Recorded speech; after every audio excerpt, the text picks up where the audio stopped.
we get our first look at the suspect accused of pushing a woman onto the subway tracks in Lower Manhattan. That woman talking tonight to Eyewitness News reporter Josh Einiger. With a broken leg and bruises across her body, Shay Yanan can barely maneuver into the basement apartment she shares with her husband, recent immigrants who arrived from China just 3 months ago to chase the American dream. 用了全力把我推进去的。 Only for Shay to be shoved to the tracks in a random attack on the subway. 21点15分。 I was waiting on the subway platform.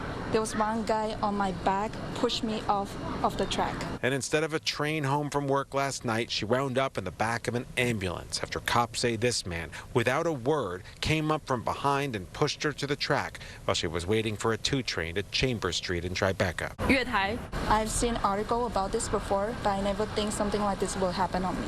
Waiting on the train, and someone came up to her, just pushed her onto the tracks. Fortunately, there was no train entering the station at the time. A group of strangers helped lift her back to the platform as the assailant fled.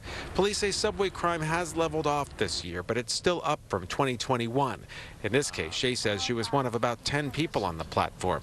The fact the attacker went after her and no one else makes her fear he shoved her because she's Asian. She still feels lucky to be in New York and in a free country, and grateful for the strangers she believes saved her life by pulling her off that track. With only 3 months in the U.S., Shay doesn't have health insurance to pay for the knee surgery doctors told her she most likely will need. Meanwhile, police say because no words were exchanged during the attack and they still haven't caught the suspect, they haven't figured out if this was, in fact, a hate crime. If you recognize the man in the video, cops hope you'll call.